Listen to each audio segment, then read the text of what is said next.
ಎಲ್ರಿಗೂ ನಮಸ್ಕಾರ. ಇನ್ಫೋಸ್ಟ್ರೀಮ್ ಯೂಟ್ಯೂಬ್ ಚಾನಲ್ಗೆ ಎಲ್ರಿಗೂ ಕೂಡ ಸ್ವಾಗತ.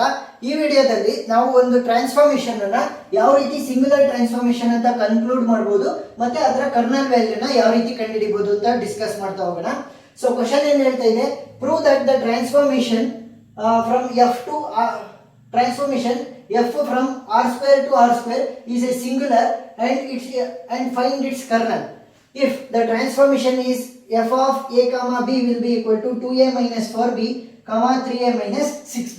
so step by step solve ಮಾಡ್ತಾ ಹೋಗೋಣ. ಫಸ್ಟ್ ಸಿಂಗುಲರ್ ಟ್ರಾನ್ಸ್ಫಾರ್ಮೇಶನ್ ಇಲ್ವ ಅಂತ ನಾವು ತೋರಿಸ್ತಾ ಹೋಗ್ಬೇಕು ಅಂದ್ರೆ ಪ್ರೂವ್ ಮಾಡಬೇಕು.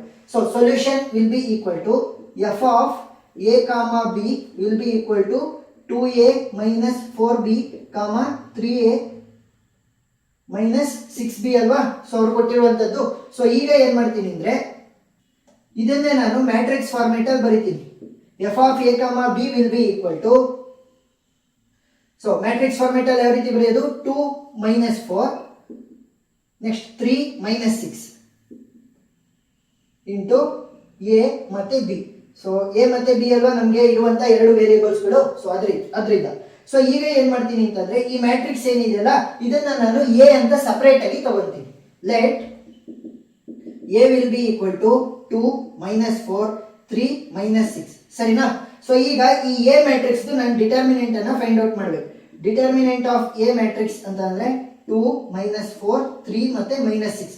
ಡಿಟರ್ಮಿನೆಂಟ್ ಯಾವ ರೀತಿ ಕಂಡುಹಿಡಿಯೋದು, ಸಿಂಪಲ್, ಕ್ರಾಸ್ ಮಲ್ಟಿಪ್ಲೈ ಮಾಡಿ. 2 into minus 6 minus 3 into minus 4 3 into minus 4 ಸರಿನಾ. ಸೊ ಫಸ್ಟ್ ಈ ರೀತಿ ಕ್ರಾಸ್ ಮಲ್ಟಿಪ್ಲಿಕೇಶನ್ ಮೈನಸ್ ಈ ರೀತಿ ಮಲ್ಟಿಪ್ಲಿಕೇಶನ್ ಅಷ್ಟೇ. ಸೊ ಮೈನಸ್ 6 2 12 ಆಯಿತು, minus 12 minus into minus plus ಆಗುತ್ತೆ, 4 3 12 ಪ್ಲಸ್ 12 ಮೈನಸ್ 12 ಕ್ಯಾನ್ಸಲ್ ಆಗಿ 0 ಆಗುತ್ತೆ.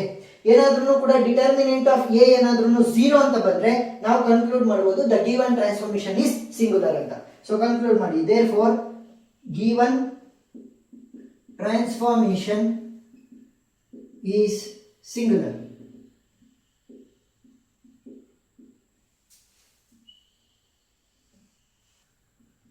Kernel of f will be equal to f of a comma b which belongs to r square. So belongs to r square aga, yes, r square, where f of a comma b will be equal to 0 comma 0 ಸರಿನಾ. So ಏನಾದ್ರೂ ಕೂಡ value f of a comma b is equal to 0 comma 0 ಅಂತ prove ಆದ್ರೆ ನಮಗೆ kernel value ಸಿಗ್ತಾ ಹೋಗುತ್ತೆ. So simple ಏನ್ ಗೊತ್ತಾ, f of a comma b value ಏನ್ ಕೊಟ್ಟಿದ್ದಾರೆ ಕ್ವಶನ್ ಅಲ್ಲಿ ಅದನ್ನ ಬರ್ಕೊಳ್ಳಿ. 2a minus 4b comma 3a minus 6b will be equal to 0 comma 0 ಅಲ್ವಾ. ಸೊ 0 comma 0 ಅಂತ ಬರ್ಕೊಳ್ಳಿ. ಸೊ ಈಗ ಏನಾಗುತ್ತೆ, ಮೊದಲನೇ ಪೊಸಿಷನ್ ಮತ್ತೆ ಮೊದಲನೇ ಪೊಸಿಷನ್ ಈಕ್ವೇಟ್ ಮಾಡಬೇಕು, ಎರಡನೇ ಪೊಸಿಷನ್ ಮತ್ತೆ ಎರಡನೇ ಪೊಸಿಷನ್ ಅನ್ನ ಈಕ್ವೇಟ್ ಮಾಡಬೇಕು. So 2a minus 4b will be equal to 0 comma 3a minus 6b will be equal to 0. So ಈಗ ಇದನ್ನ ಈಕ್ವೇಶನ್ ನಂಬರ್ 1 ಅಂತ ತಗೊಳ್ಳೋಣ, ಇದನ್ನ ಈಕ್ವೇಶನ್ ನಂಬರ್ 2 ಅಂತ ತಗೊಳ್ಳೋಣ. ಸೊ ಫಸ್ಟ್ ಮೊದಲನೇ ಈಕ್ವೇಶನ್ ಅನ್ನ ಸಾಲ್ವ್ ಮಾಡ್ತಾ ಹೋಗಿ.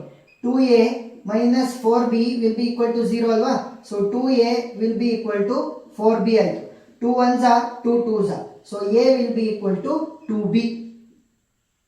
ಸೊ ಈಗ ಕರ್ನಲ್ ಅನ್ನ ಯಾವ ರೀತಿ ಕಂಡುಹಿಡಿಯೋದು, let b is equal to t ಅಂತ ತಗೊಳ್ಳೋಣ, where t belongs to r ಸರಿನಾ. ಸೊ ಏನಂತ ತಗೊಂಡಿದೀವಿ, b is equal to t ಅಂತ ತಗೊಂಡಿದೀವಿ. ಸೊ ರೀಪ್ಲೇಸ್ ಮಾಡ್ತಾ ಬನ್ನಿ ಅಷ್ಟೇ.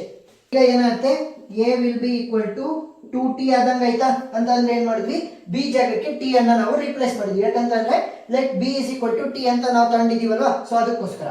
So which implies kernel of f. So kernel of f ಅಲ್ವಾ ಕಂಡುಹಿಡಿತಾ ಇದ್ದಿದ್ದು. So kernel of f will be equal to ಏನಿದೆ, a comma b. So a comma b ಅಂತ ಅಂದ್ರೆ ನೋಡಿ, a ವ್ಯಾಲ್ಯೂ ಏನಿದೆ 2t ಕಾಮಾ b ವ್ಯಾಲ್ಯೂ ಏನಿದೆ t, where t belongs to r ಅಂತ ಬರೆದ್ರೆ ಆಯ್ತು. ಸೊ ಇವಾಗ ಕರ್ನಲ್ ವ್ಯಾಲ್ಯೂ ನನಗೆ ಗೊತ್ತಾಯ್ತು. ಈಗ ನನಗೆ ಕರ್ನಲ್ ವ್ಯಾಲ್ಯೂ ಗೊತ್ತಾಗಿದೆ. ಸೊ ಇದು ಕರೆಕ್ಟ್ ಇದೆಯೋ ಇಲ್ವೋ ಅಂತ ನಾವು ಚೆಕ್ ಮಾಡ್ಕೊಳ್ಳೋದಕ್ಕೆ ಎರಡನೇದನ್ನ ಯೂಸ್ ಮಾಡ್ತೀವಿ. ಸೊ ನಾನು ಇಲ್ಲೇ ಬರಿತಾ ಹೋಗ್ತೀನಿ, ಸೊ ನೀವು ನೆಕ್ಸ್ಟ್ ಸ್ಟೆಪ್ ಅಲ್ಲಿ ಬರಿತಾ ಹೋಗಿ ಅಷ್ಟೇ. ಸೊ ಎರಡನೇದಕ್ಕೆ ಏನಾದ್ರೂ ಕೂಡ ನನಗೆ ಎ ವ್ಯಾಲ್ಯೂ ಗೊತ್ತಲ್ವಾ 2b ಅಂತ. ಸೊ ಅದನ್ನ ಸಬ್ಸ್ಟಿಟ್ಯೂಟ್ ಮಾಡಿದ್ರೆ ಏನಾಗುತ್ತೆ, substitute a value in equation number 2. So ಏನಾಗುತ್ತೆ, 3 ಇಂಟು ಎ ಜಾಗಕ್ಕೆ 2b ಅನ್ನ ಹಾಕಿ minus 6b will be equal to 0 ಆಯ್ತು. ಸೊ ಮೈನಸ್ 6b ಆ ಕಡೆ ಕಳಿಸಿದೆ ಅಂತ ಅನ್ಕೊಳ್ಳಿ. 3 2s are 6b minus so ಈಗ ಏನಾಗುತ್ತೆ 3 2 6, so 6b minus 6b will be equal to 0. So 0 equal to 0. So condition satisfy ಆಗಿದೆ, ಸರಿನಾ?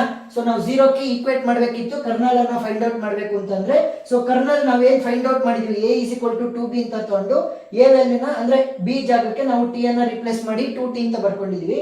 2t, t is the kernel value ಅಲ್ವಾ? ಸೊ ಕರ್ನಲ್ ವ್ಯಾಲ್ಯೂ ಸ್ಯಾಟಿಸ್ಫೈ ಆಗ್ತಿದ್ಯಾ? ಎಸ್, ಯಾಕಂತಂದ್ರೆ 0 equal to 0 ಅಂತ ಬರ್ತಿದೆ ಎರಡನೇ ಇಕ್ವೇಶನ್ ಅಲ್ಲಿ. ಸೊ ಇಷ್ಟನ್ನ ಬರೆದ್ರೆ ನಿಮಗೆ ಫುಲ್ ಆನ್ ಫುಲ್ ಮಾರ್ಕ್ಸ್ ಸಿಗುತ್ತೆ. ಏನಾದ್ರೂ ಡೌಟ್ ಇತ್ತು ಅಂತಂದ್ರೆ ಕಮೆಂಟ್ ಸೆಕ್ಷನ್ ಅಲ್ಲಿ ತಿಳಿಸಿ, ನಾನು ಕ್ಲಾರಿಫೈ ಮಾಡ್ತೀನಿ. ವಿಡಿಯೋ ಇಷ್ಟ ಆಗಿದ್ರೆ ಸಬ್ಸ್ಕ್ರೈಬ್ ಆಗೋದನ್ನ ಮರಿಬೇಡಿ. Thank you.